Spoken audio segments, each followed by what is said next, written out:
black Charger 7990 Chevy. 7990 Chevy.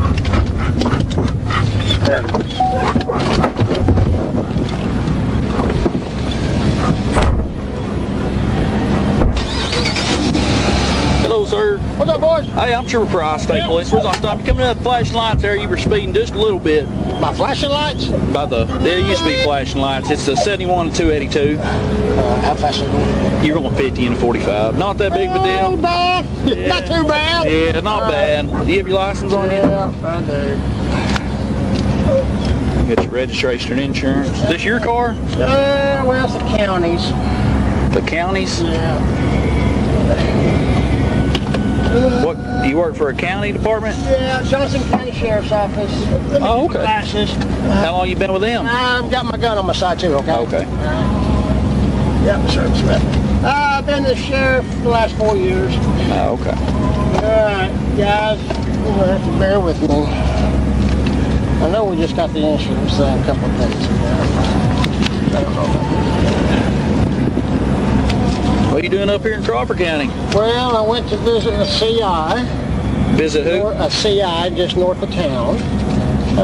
Delivered some bags of goodies up there. What did you deliver to him? Well, his wife. Let me pop the truck and I'll show you. There's some goods at the co-op deal we did. Yeah. Where it's giving out to needy families and stuff like that. I'll show you what they are. Hey, if you don't... They're a good deal. Hey, since you're hopping out, just throw your service weapon over the passenger seat. Come back here. There you go. So you said you met a CI? Yeah. What, like a... Confidential informant. Yeah, but I mean, that's what were you taking him? These right here, brother. These are things that we put together. Little care packages for homeless, or not, well, people in need. Oh, really? Things like that, yeah. So why is your CI in Crawford County? Well, got them in Crawford County. I've got CIs, and I got one in Sebastian County. Got Franklin, Pope, Johnson. They just drive to Johnson to work, or what? No. Just people that we get information from. Oh, okay. People have known a long time that It's kind of weird. get information. Well, it's kind of different. I work narcotics a lot, you know. Yeah. I hear of people having CIs and stuff, but I've never heard of them like a sheriff or a sheriff's department outside the county that works outside of Johnson County. You know what I mean? Yeah. We do it, brother. Do you? You bet. You bet. You do it as sheriff?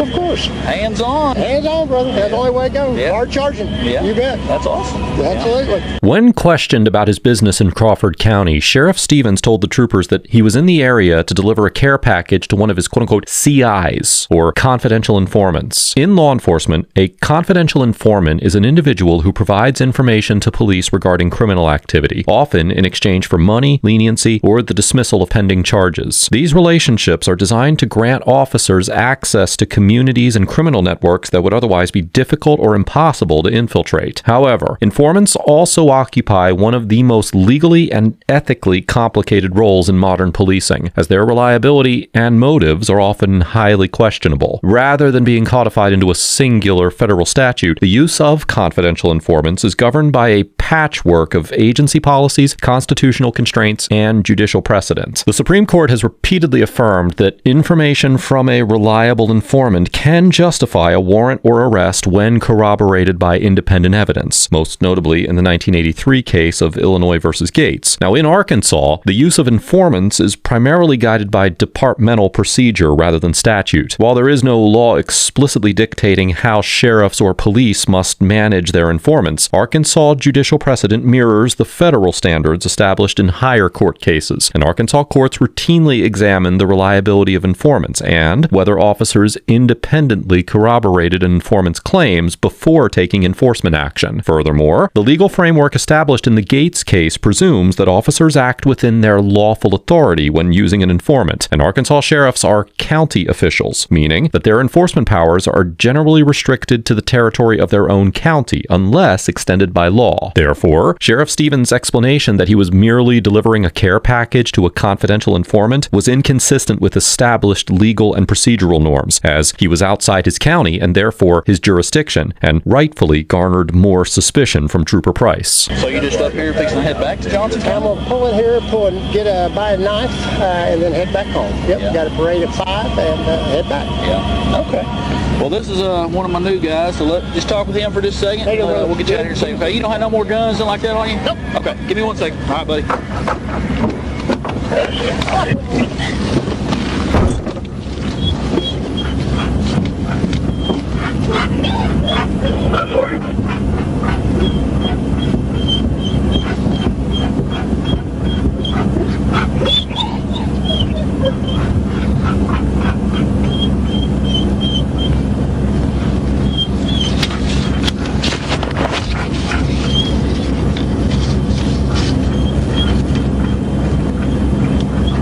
He's up here seeing a CI out of Johnson County.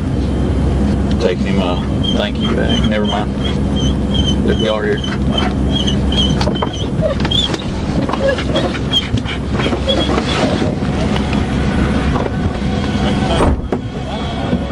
Fine to do.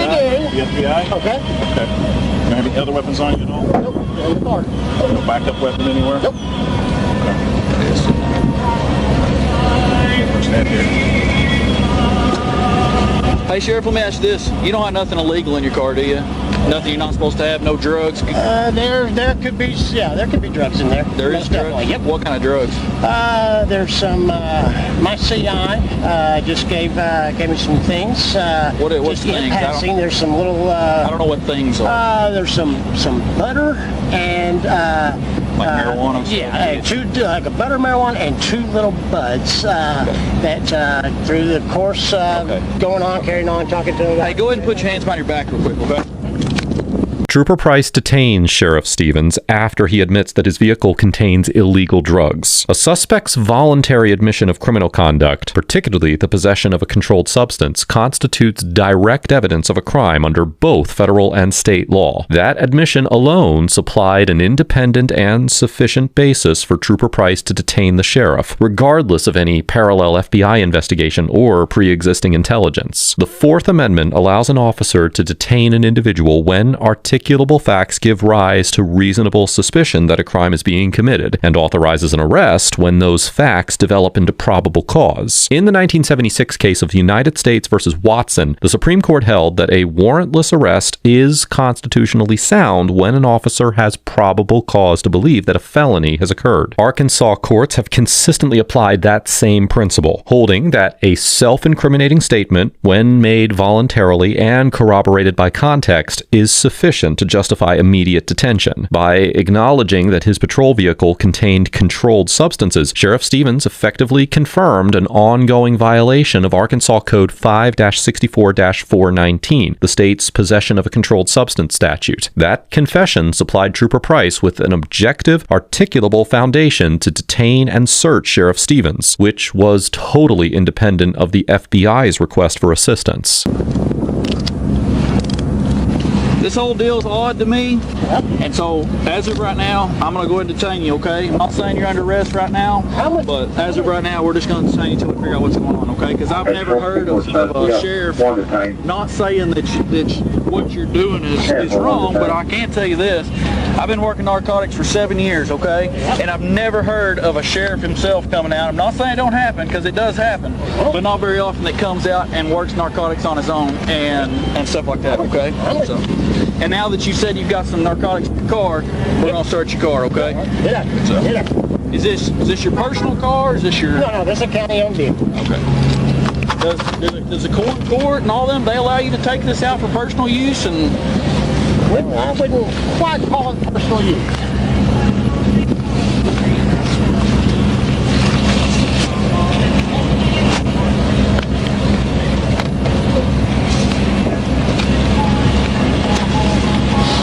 I want to unzip your jacket. Go ahead. Okay. Do what you got. Let me ask you this, just, do you think, if you were in my position, would you think this is odd? Trooper, based on, I'm talking outside of them being here. based Look at me. on- Oh, you're talking to I'm me. with you. Okay. I'm with you. I'm based asking you this. I'm going to I'm going to go ahead and just invoke my rights, and I'm going to speak attorney and say I'm under arrest. And you guys, Okay. I'll be respectful and do whatever you I need to do. understand. I understand that. Okay. I'm gonna let you have it right here, okay? Y'all wanna watch him for me? Okay.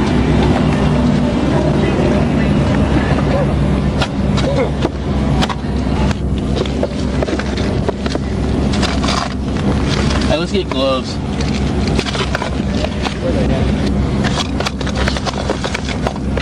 Look at that left door right there. Okay. Right there is what was described as opioid type pills. And these? No, those are just regular. I don't know what they are. I've got to check them. See if they are. In this door? Yeah, that's right. It's in the doorway there. There ain't nothing in this pocket. Okay, yeah, I got them. Yep. Hey, since you told me where those are, you want to tell me where the bud is? Huh? Since you told me where those are, you want to tell me where the bud is? They're in the trunk. Okay. Put them in a, they're in a plastic bag. Okay. A trash bag. Okay.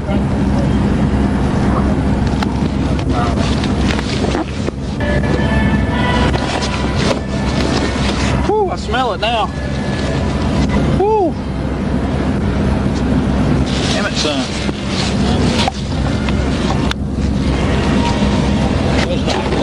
Huh? Those are the two items I was referring to. Yeah.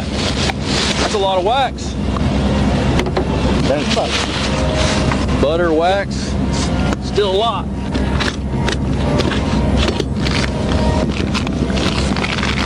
Yeah. Will you listen to the right one just a tad on the books? Let me feel it. This one? No, the right one. Oh, the right one. It's not. It's twisted. You good? 32 for Sophia 18. 32, 10.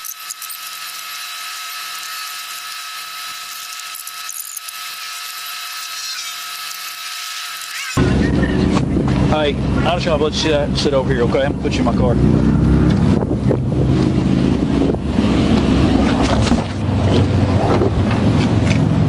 Going on in there. You know, the right to remain silent, anything said can be used against you in the court of law. You have the right of attorney present for any question. You can't afford one to be appointed for no additional charge. You understand all that? I do, sir. Okay. Let me ask you this. Would you like to talk about anything we found in there so far? No, I told you everything that was in there. Well, I'm asking, do you want to talk about any of that? No, there's an explanation for everything that's in there. I'm asking you, would you like, if I ask you some questions, would you be willing to talk about it right now? Not at the moment. No, Okay. I'm good. Thank you. Yep. Trooper Price asks Sheriff Stevens if he would be willing to talk about the illegal substances that were found in his vehicle, and the sheriff declines his request and verbally invokes his right to remain silent. In the 1966 case of Miranda versus Arizona, the Supreme Court established that suspects subjected to custodial interrogation must be advised of their right to remain silent and their right to counsel. Once those rights are invoked, all questioning must cease, at least for a significant amount of time, unless the suspect reinitiates communication or waives the invocation voluntarily. This standard applies to anyone in police custody, regardless of whether or not they are a public official. The court later clarified in the 2013 case of Salinas versus Texas that the privilege against self-incrimination is not self-executing, meaning that a suspect must expressly assert their right to silence in order for it to apply. By clearly and verbally invoking his right to remain silent, Sheriff Stevens triggered the full protection of the Fifth Amendment, and Trooper Price's decision to end the interview at that point was consistent with both federal precedent and Arkansas case law. Any continued questioning after an explicit invocation would have risked suppression of the statements and any derivative evidence obtained thereafter.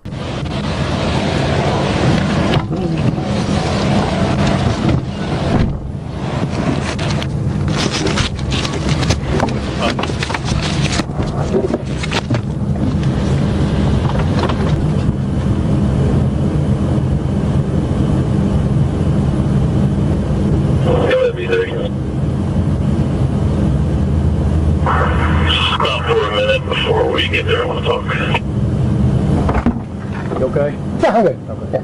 Hey, they really are tight, though, brother. Okay. No, it's okay. Cooperative with me. And I found your wallet. Is there anything else in there that you want to take with you? Probably just I think there's some checkbooks. That was in your wallet. Okay, there's 2 more checkbooks. Bills in there. Get those, please. First Street. And Yeah, that's they it. do drugs. So is that why? Thank you. Yeah, Much better. Thank you. Let me grab it. so they're ready to do. My Copenhagen. I'll get you. Thanks.